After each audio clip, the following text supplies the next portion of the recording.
also have, you know her from her roles in blockbuster movies, Assassin and Coming to America. She's also a humanitarian, a UNHCR Goodwill Ambassador, and get ready for this, she has a degree in accounting.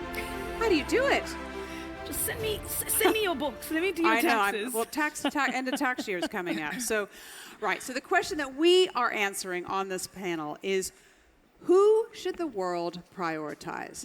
So let me ask you first, what is wrong with who we are prioritizing now?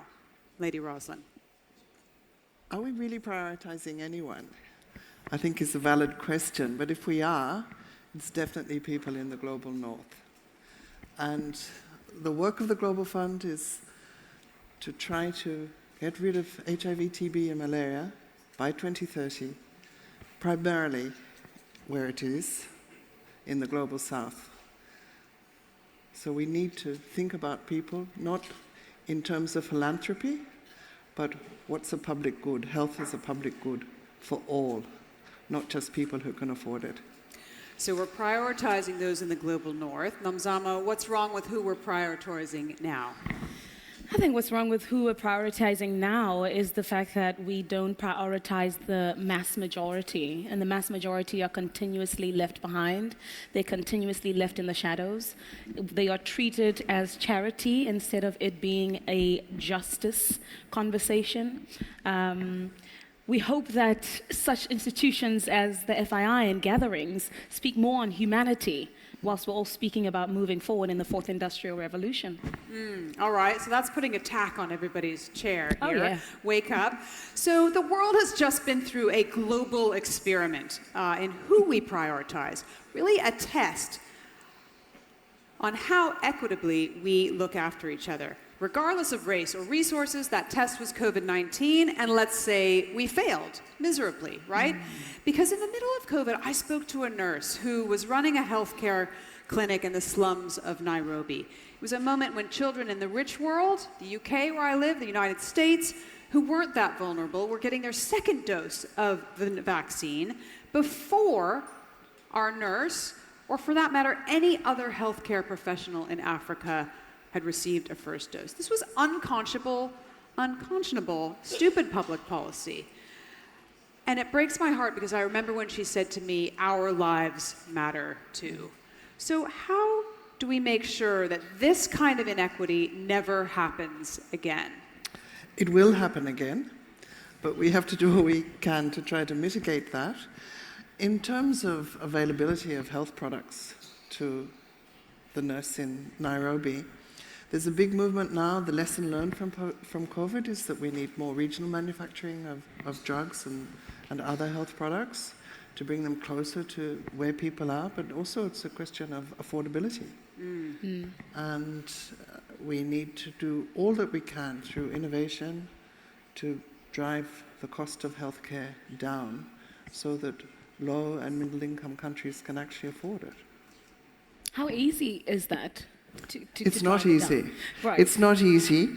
But if you take what's happened with HIV, when the Global Fund was established 21 years ago, the cost of ARV treatment for one patient was $10,000 a year.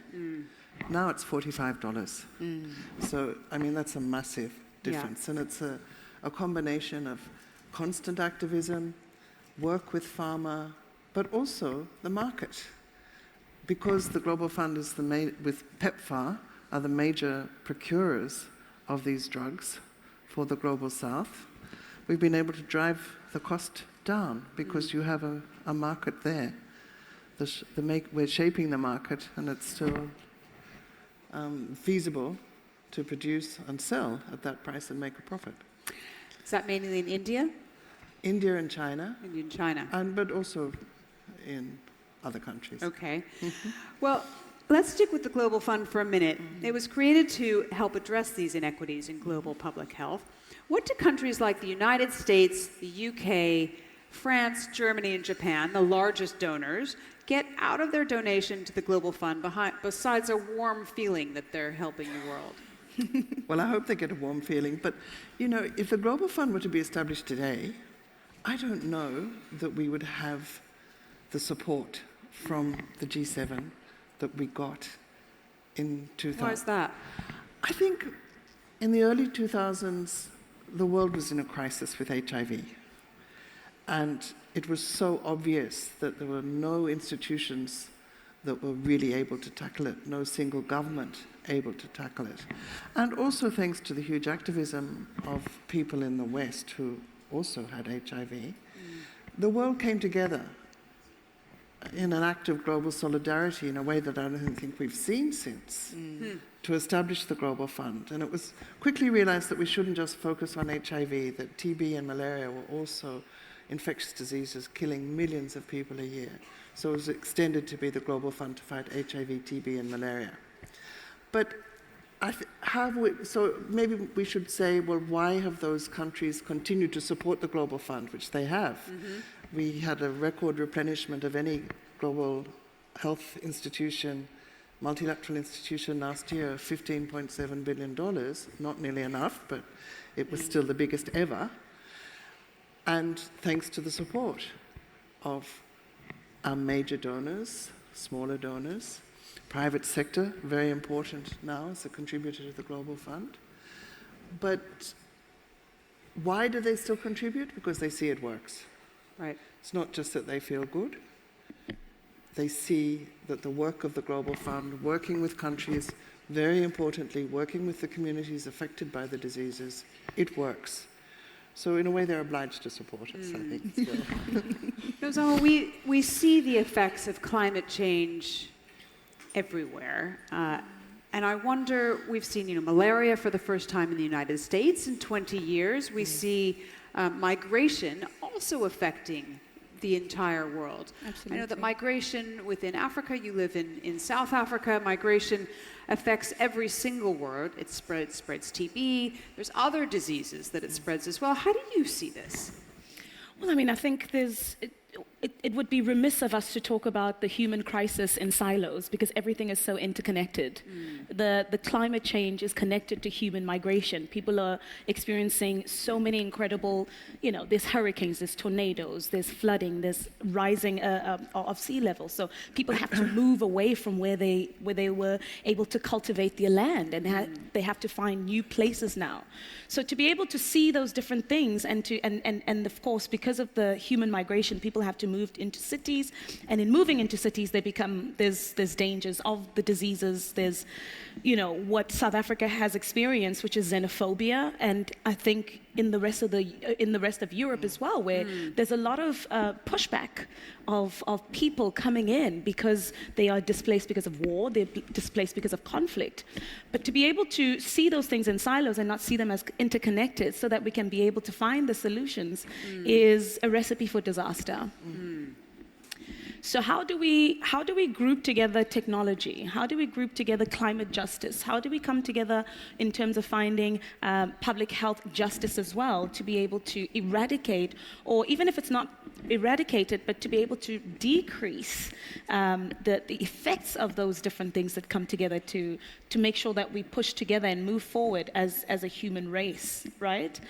There's so many different organizations that continue to do the work, organizations that are coming up with different solutions, whether it be, the most popular one, I suppose, which is the Bill and Melinda Gates Foundation, who have been steadfast in making sure that global health is a priority, because there's so many things that have come from not prioritizing global health. Donators to the Global Fund as well. They're the largest contributor within our private sector, private foundation pot, which is now about 10% of all the funds that we raise. Right. But then it's not just their money. They're also great advocates for the Global Fund. I mean, Bill Gates said a wonderful thing. He said, the Global Fund is one of the kindest things that's ever happened in humanity. And I think that's true. It's pretty beautiful. That's a good thing to hear. Yeah. You mentioned, Lady Roslyn, that the latest replenishment raised a record-breaking $15.7 billion. Now, that sounds like a lot of money, but that money from current donators is, as you mentioned, it's stagnating. If we were really bold as a world, I wonder what we would be spending. And actually, to put it very bluntly, everybody put down your phones here, how much would you like from people here in this room? Well, we'll go to the how much do we need first. When we did the investment case for the replenishment last year, the estimate of what was needed was $46.7 billion to eradicate HIV, TB, and malaria by 2030. Which is the Sustainable which is the Development Sustainable Goal. Development Goal 3. And Global Fund has consistently for a period funded about 14% of what the total estimated need is. But we only raised 15.7 billion. Our target was 18. And remember, this was before the Ukraine war. This was before all the pressures from the migration as a result of that in Europe and ODA in all of those countries being reassessed, before the inflationary pressures, the food crises, The debt crisis. the debt crises. So the 18 billion that we wanted probably, put another 30% on it now, Okay. just in terms of the way we did the analysis at the time. But the 15.7 we got leaves a gap from 46 of basically $30 billion. So that's what the world needs to be putting to the fight. Okay. From people in the room, I'm sure you all have influence with your governments, but also it would be fabulous if we could get a greater amount of money from the private sector, from philanthropy. We do have some individual philanthropists in this region.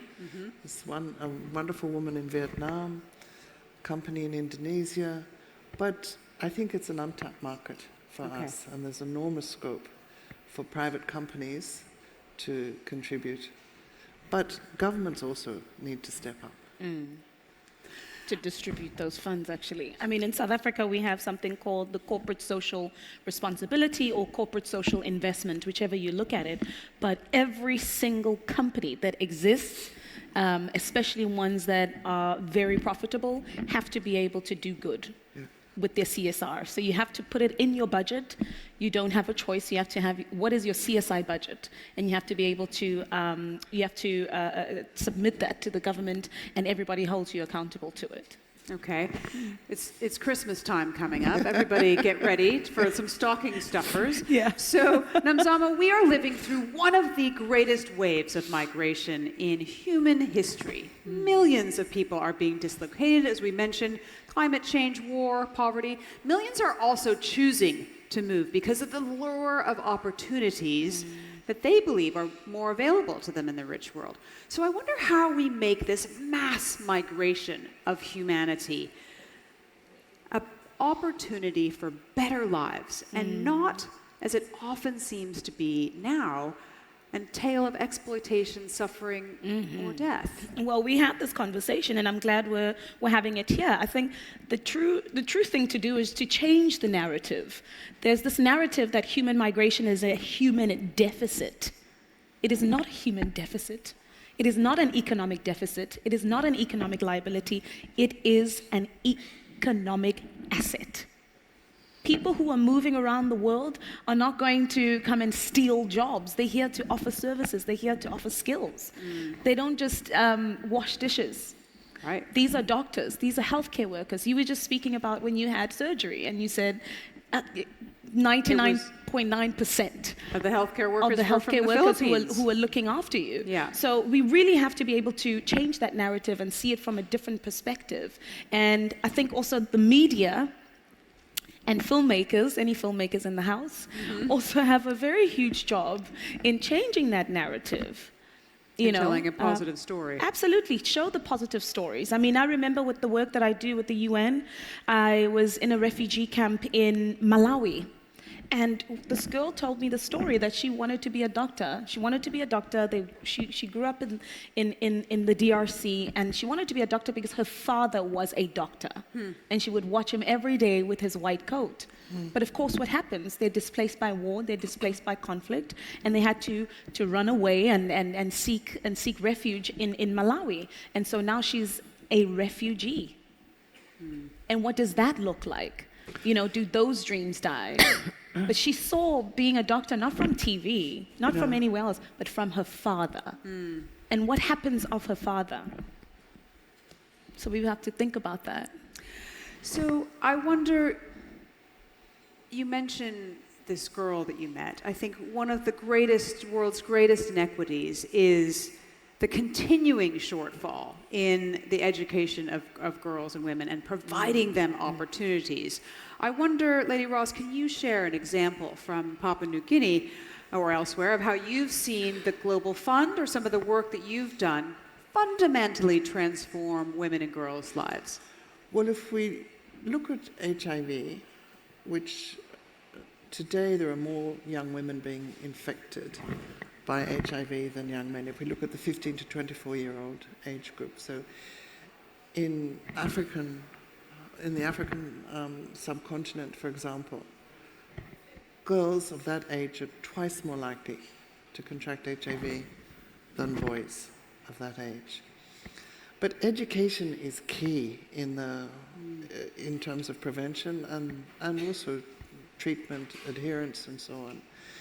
And I saw a statistic the other day that even just 10% more girls finished high school, the GDP of any country would rise by 3%.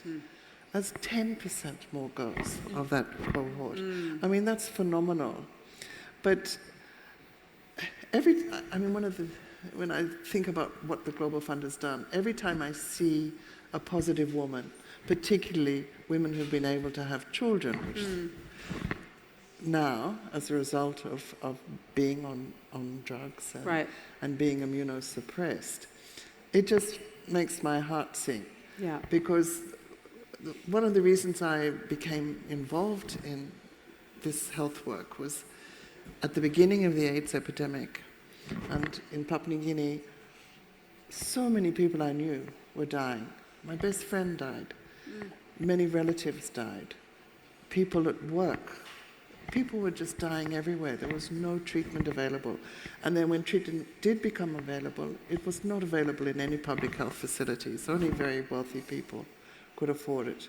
And then in 2004, the first HIV grant for Papua New Guinea made treatment publicly available, free. Right. And I know so many people who are still living today as a result of that. Right. Running out of time, I want to wrap on a high note. I'd like to ask each of you to describe a program or a partnership or an innovation that you believe is making the world a better place so that we can go out and share and expand those stories. Nomzamo. I'll speak about my foundation, my organization, which is the Nomzamo Lighthouse Foundation. We assist young students across South Africa to not only wipe out their student loans, but also pursue degrees in the STEM disciplines. So that's the Nomzamo Lighthouse Foundation. Nice. Okay. Lady Ross. Well, I'm obliged to talk about the Global Fund. Okay. Surprise. $60 billion has been invested by the Global Fund since we started. And that's resulted in 59 million lives being saved. 59 million people. That's our daughter, our sister, our mother, our uncle, our brother. They're all individual people, those 59 million people. And I think that's a wonderful thing. Absolutely. All right. Thank you very much to both Lady Roslyn and to Nomzamo for joining us here at the FII Priority Summit. Let's give them a huge round of applause, ladies and gentlemen. Thank you.